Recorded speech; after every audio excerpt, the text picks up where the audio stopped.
in there, I've got an ebook and I've got a heap of information on the myths around agriculture and its effects, and please share with as many people as you can and try and get that reality out, because the government is local and central are doing a really good job of covering up the reality.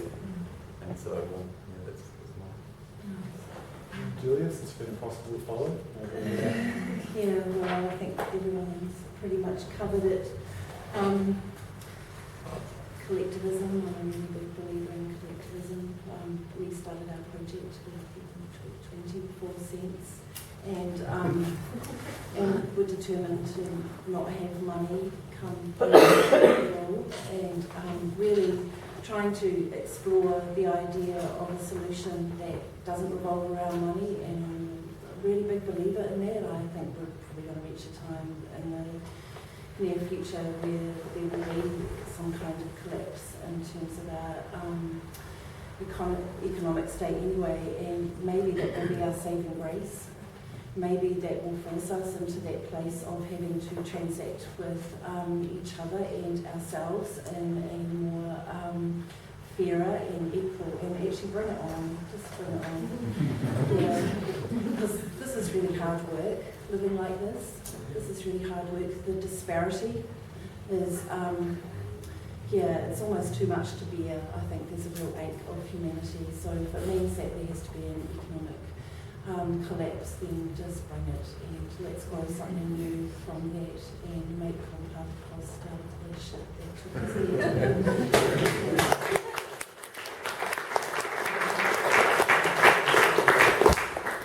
All right, thank you so much for our panelists. So let's start with Leah. Thank you, That's Leah. all right. Okay, cool. Good.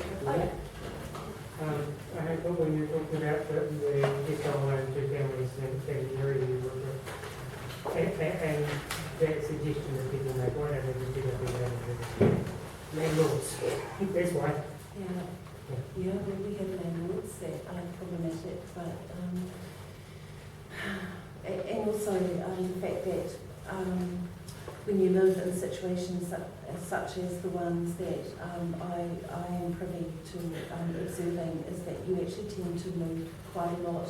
And there's one thing that we haven't addressed tonight, and that is the fact that so many people, we have a working poor situation, and then because our wages are so low, and when we're not paying a living wage, the living wage movement is an incredible movement to be supporting. And I know that from one of the mums that I work with, that we have employed her. She is tasked with producing 300 units of local food to feed our children every week. And we pay her the living wage, and what that means for her partner is that he doesn't have to do 80 hours on the trucks. So the behaviour change already in that family has meant that he has been able to come home, that he is more connected into his community, that they've now put in a vegetable garden. And that's just one story, that's just one little thing. And fighting for living wage and for better equality of parity of pay, why is it that the ANZ CEO gets $4 million a year and his cleaner gets $14 an hour? What the hell is going on that we value one more than the other? So when we start paying people effectively, it means that they can come home to their communities and their families, and watch what happens then. Watch what happens when we've got primary caregivers back in our communities, stitching and holding it all together. And that's a really powerful thing. That's something that we can do quite immediately, I think, as employers. Yeah, it's going way back in the conversation now, but just going back to organics. You guys talked about organics, and I actually work for an organic certification company, and I totally agree with Tim. Be careful. I mean, that's the double-edged sword of any market-driven solution, is that it is market-driven. Organics definitely comes from a well-intentioned place and well-intentioned origins that are trying to address some of the problems that industrial agriculture causes, and it's better than conventional industrial agriculture. Absolutely. Is it one solution? Yeah, possibly, but has it also been co-opted by capitalism, just like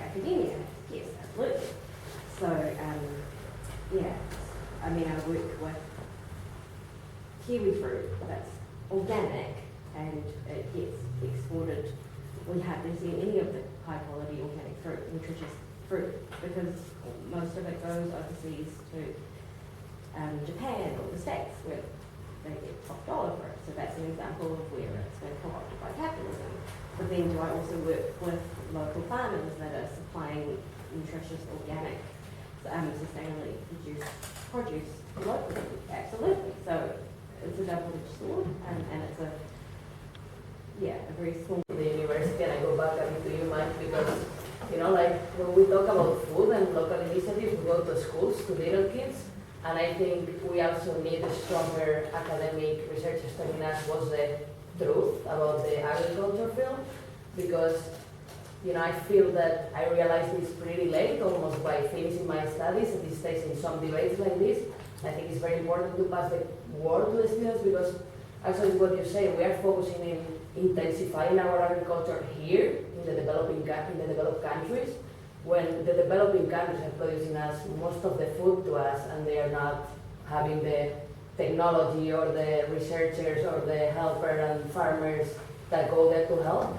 And I think that's also most of the people that goes to study agriculture, you don't know where you're gonna be. So I think it's missing this gap in knowing that you can actually also go there and help, and there are many big institutes that do a lot of work in developing countries, and developed countries have the most intensified agriculture, and to make it more productive is so difficult, and there are so many inputs. And so I think it's very, very important that although maybe resources are little, that professors keep on expanding this work to students and telling how the food system is being, because I don't think it's food production, at the end it's food distribution.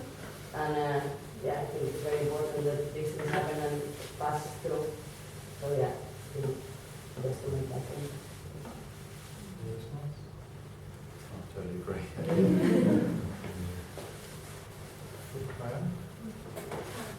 Something maybe to all of Wellington and particularly Jesse for bringing this amazing, and thank you very much for all the knowledge and sharing, because it's been a lovely thing tonight. Me personally really feel really enriched and hopeful. But unfortunately, I've just come from a meeting around the TPPA. And just wanted to, I hope you don't mind, do a plug for that, because what we are fighting with essentially is really a system of corporate capitalism, and that our salvation is really about communities determining our own ways and where we want to live in, becoming self-sustaining, supportive communities. So I just love the models and all the corridor towards that.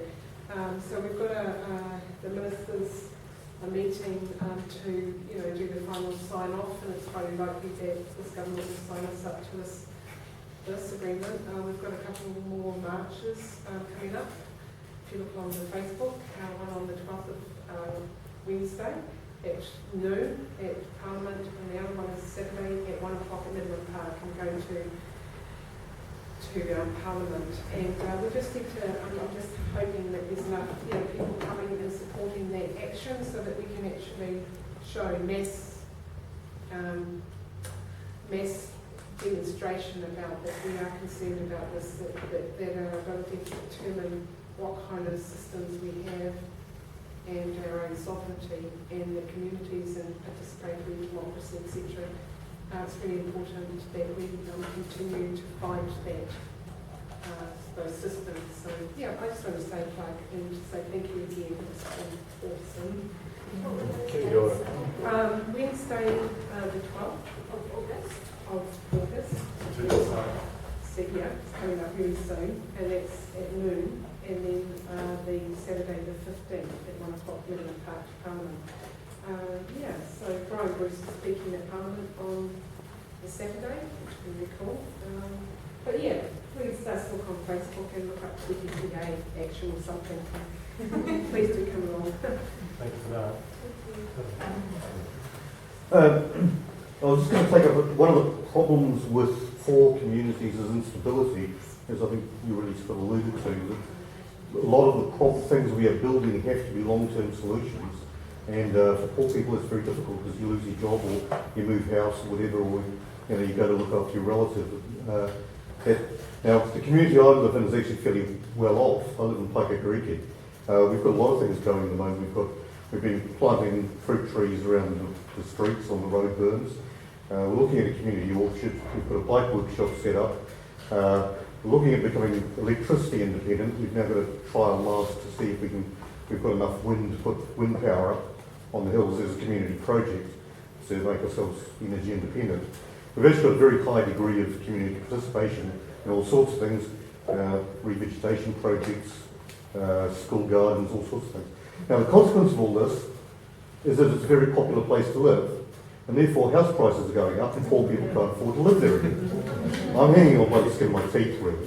The local hapu has barely got a footprint there anymore because their sons and daughters can't afford to live in their own land. We've got one little group of houses which is mostly lived in by Maori because it's right on next to the state highway and therefore undesirable. The state highway is about to be moved, so those houses are going to become more desirable. What we're getting is a whole lot of wealthy people coming in, buying into this lovely place to live community, and they are not people who contribute. So there's catch-22. So unless we wreck that financial system, it will come back, it will not function.